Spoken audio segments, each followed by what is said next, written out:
Hi, I'm Jill Simpson, the Marketing and Innovation Director at Michelin Scotland Innovation Park. And today I'm going to be interviewing 4SB, one of our tenant companies. My name is Grant Walker. I am the Innovation Manager here at the Michelin Scotland Innovation Park. Hi, I'm Rory Bone. I'm the founder of 4SB, your tenants here on site. Hi, I'm Cormac Cunningham-Bell. I'm the lead product design engineer for 4SB. So today we've got a few guests here that we're going to talk a bit more about your business and what you do, and Grant can maybe chip in with some areas where we've perhaps helped your growth journey. So first of all, I guess Rory and Cormac, you can pick who goes first. Do you want to share a little bit about your background or what you've done before starting 4SB? I'm from Peebles in the Scottish Borders.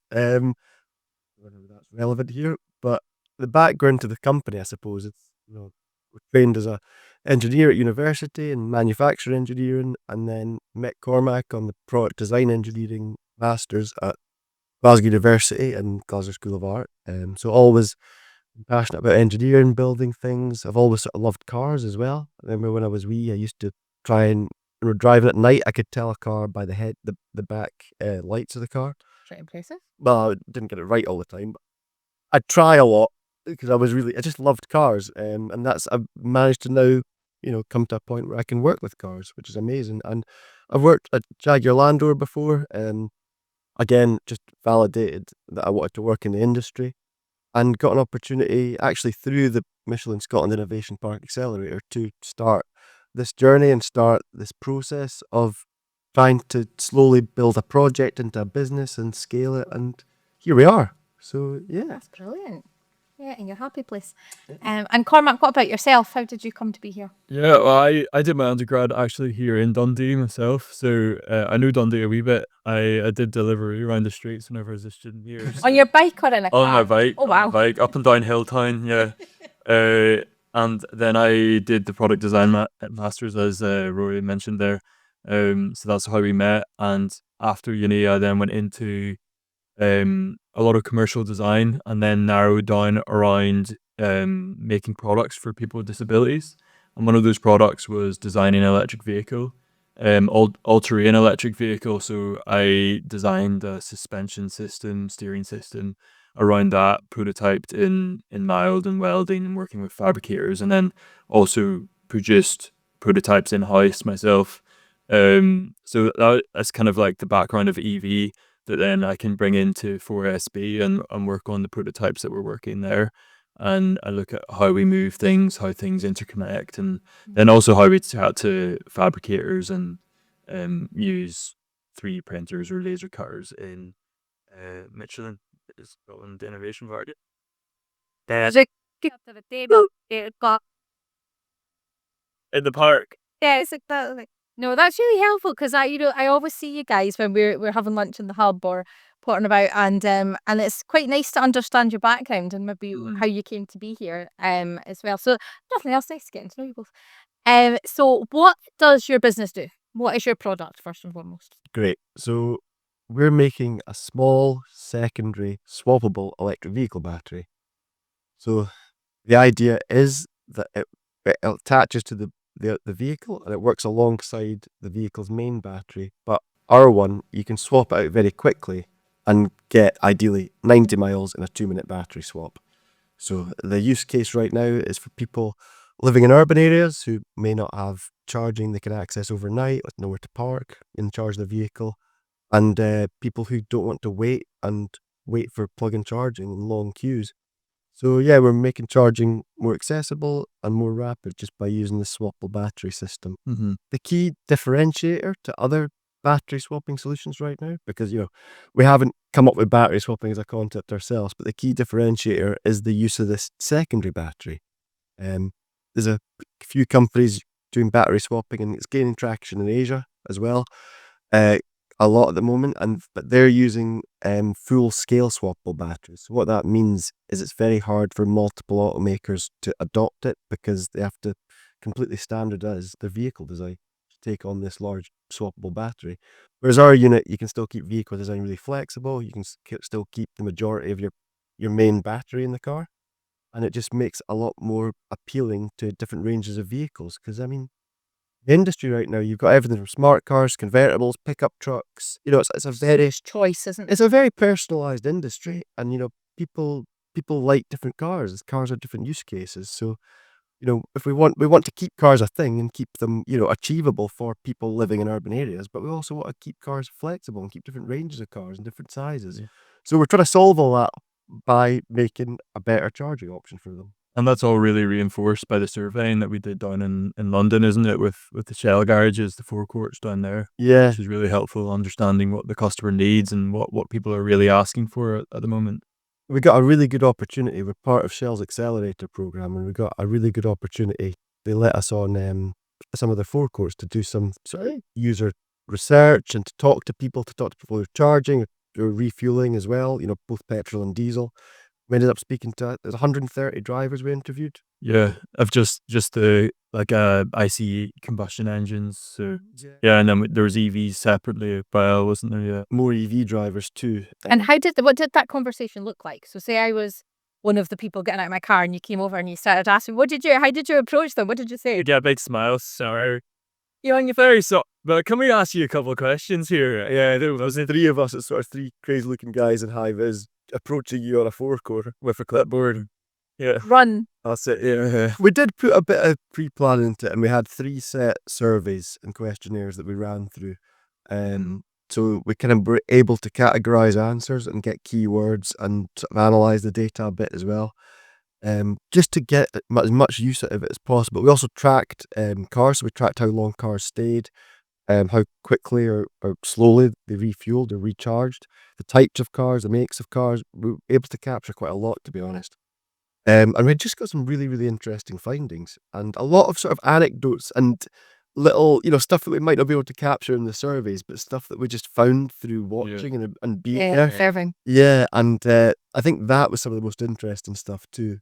Maybe we could talk about the bigger things we found. Yeah, I mean, it's mainly like what's restricting people from having an electric vehicle in the first place, isn't it? I mean, that's kind of the biggest question. How do we push people how do we help people move towards electric vehicles, and what are the big barriers restricting people at the moment? So, I mean, one of the biggest obvious ones is cost. So the battery is the most expensive part of a car. So once somebody buys an electric vehicle, the price goes down very quickly. So that was just hearing how the public understand that and what their relationship with the price is, and even how they're thinking long term about, is it a good investment buying a new electric vehicle or second-hand do they think if second-hand electric vehicles are a good choice? And then you've got people who are just petrol heads. They love their cars and they love their big Audi V8s, and they're like, I'm not going EV. I love revving my engine, and there's no way I'm going EV. So it's getting a wide variety, and then you've got people who've had electric vehicles.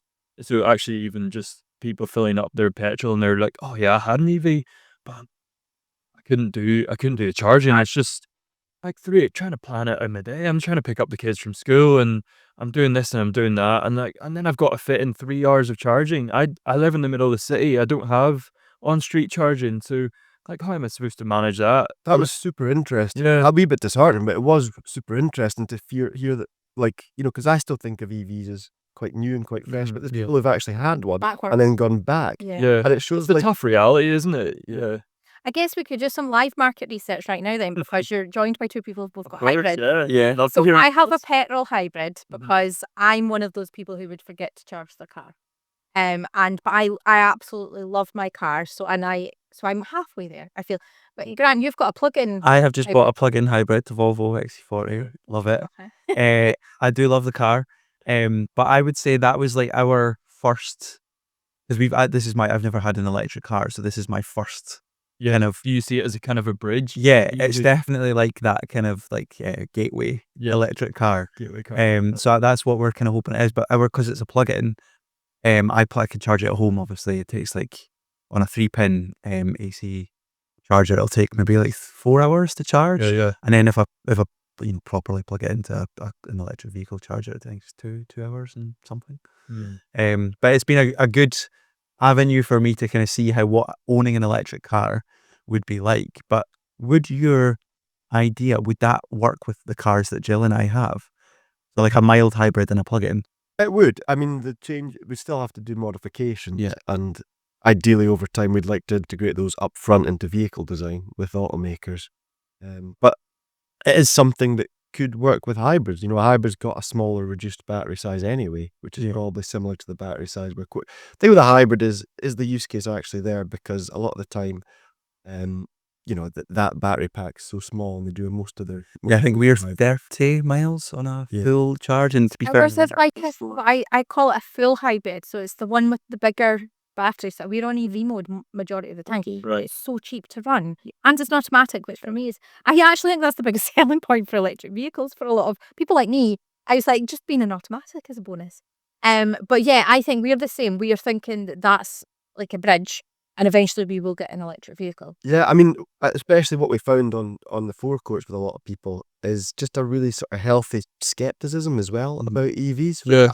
I don't think there's no smoke without fire, and a lot of the skepticism, it probably is true to some degree. And a lot of people saying, I believe the most environmentally conscious thing I can do right now is just run my old petrol car into the ground, which, it might well be true. Us as a business are kind of following that road because we have an old diesel vehicle, Yeah. and in our net zero plan, that's exactly what we've written. It would actually be better for the environment to run it to the ground than it would to replace it I just now. suppose it depends on what EVs you're looking to buy. Some will be more, they'll have less carbon generated throughout their design than others. But it is, it's not a bad view to take for many people. But that's the reality we're dealing with. And I think we're working in a world where we're working to that government mandate, which is 2035. There's going to be no new petrol or diesel vehicles. So we need to prepare for that. And if there's a huge proportion of people who live in urban areas that will go from owning a car to now, they can't feasibly own an EV because they're worried about charging. They can't charge it in many places. And these are the people who'll be living in, zero emission zones as well. And while, public transport links, buses, cycling, it is great and works for a lot of people. I think something for us anyway, is important for us is like enjoying the freedom that owning a car allows. yeah, If you get to the weekend and you want to drive to the beach with your kids and your dog, you're not taking the bus. It's not happening. So what do you do if you don't have a car? Well, you just end up not going to the beach. There's And a reality to face there, isn't there? your life just shrinks a little bit. So while, buses, public transport all has its place, we want to keep owning a car still an achievable outcome for people. And, the way to do that right now is through sustainable vehicles, and the way to do that is through better charging. It is. And something I keep picking up on keywords, we were talking about that earlier. But people, so that seems to sit at the core of your business model and your product and why you've created this product and why you're refining it as well. How important is it to make sure that it fits the customer needs? Yeah, I mean, I think that was drilled into us in that product design course. So yeah, it's so factors and Yeah, all of that. probably can't help but think like that, which is a good thing, And I think we're obviously working with net zero goals. We've got a workshop here that's completely powered by renewable energy. It's another great thing. We care about that, but like you said, at the heart of it is this intent to, ensure that people can still have personal freedoms and own a car, and make that an achievable outcome for people, like I said. So, yeah, and I mean that's why all that user research work we did was so eye-opening. Yeah, And we found out so many. We could see the journey of what different types of people would be doing in Victoria.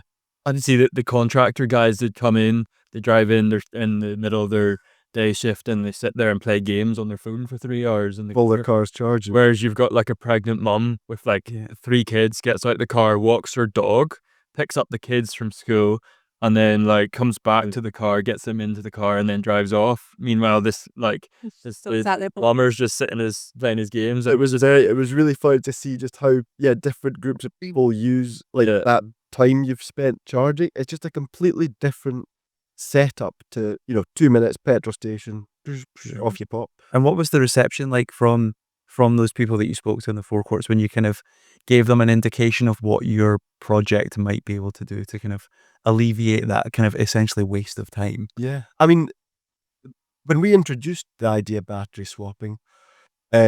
it was interesting. A lot of the EV drivers had maybe heard about it or could understand it quite quickly, or they'd heard of something like NIO, which is a larger Chinese company that are pushing it.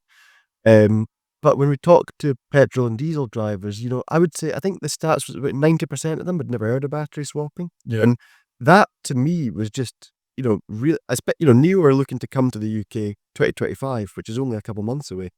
And they're really pushing to do it. So there's gonna be a huge learning curve if a large battery swapping company comes over here. Starts using it. I don't know what battery swapping is. Yeah.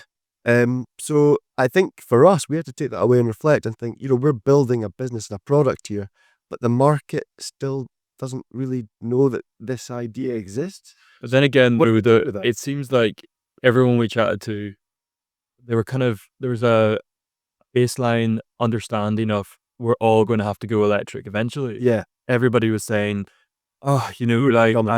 I'm just biding my time using a diesel engine until that. Hacking. Yeah, exactly. Yeah.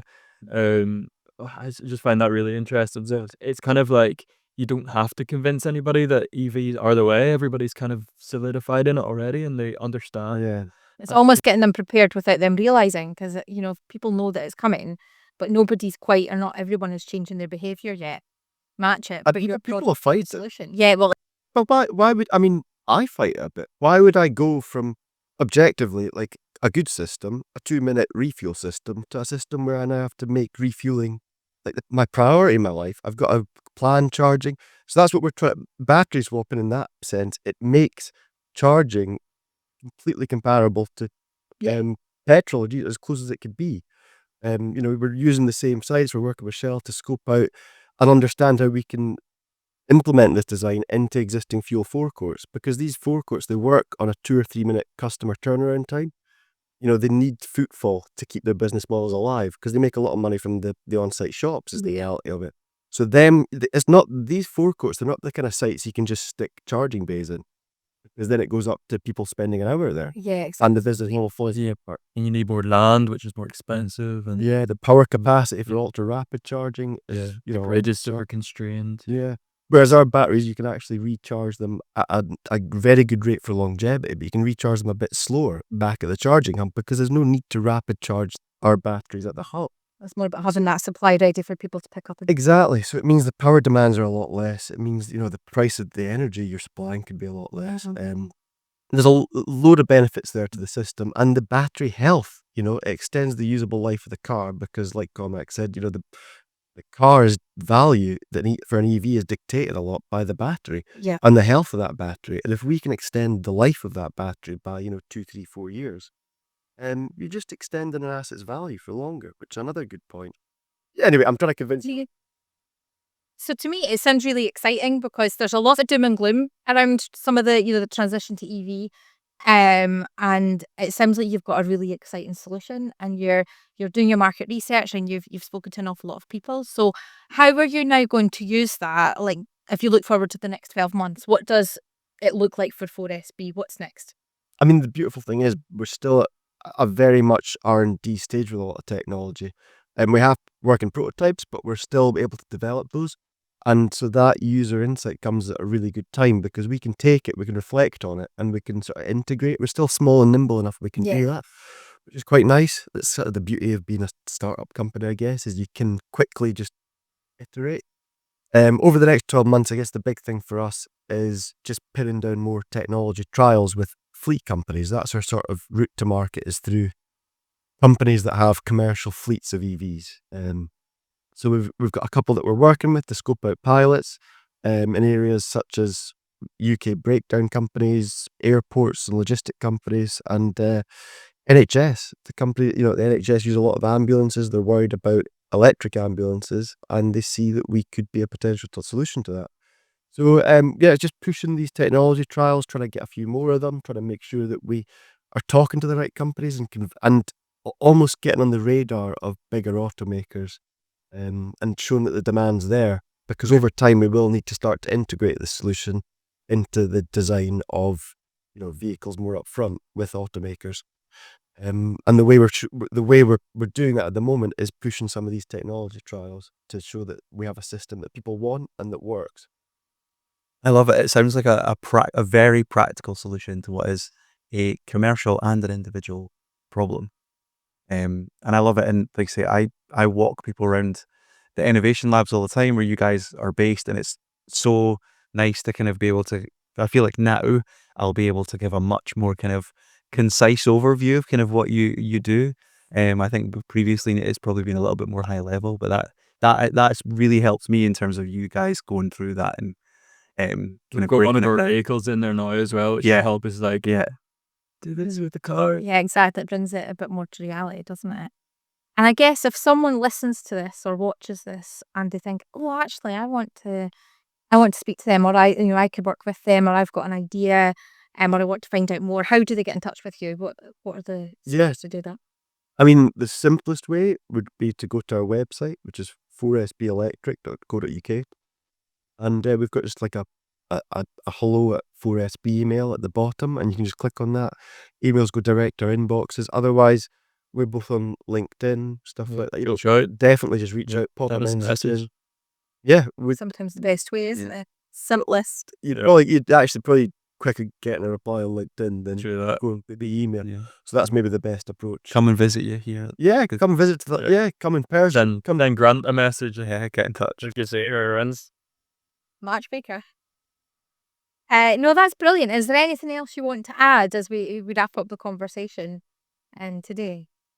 Just that, we're on a mission to make sure that electric vehicles can work for people. So yeah, if you want to help or got any ideas you want to share with us, please just get in touch. Yeah, That's brilliant. Thank you all so much. Yeah, thanks very much. It's been very educational. Thank you. Cheers, guys. Yeah, thank you.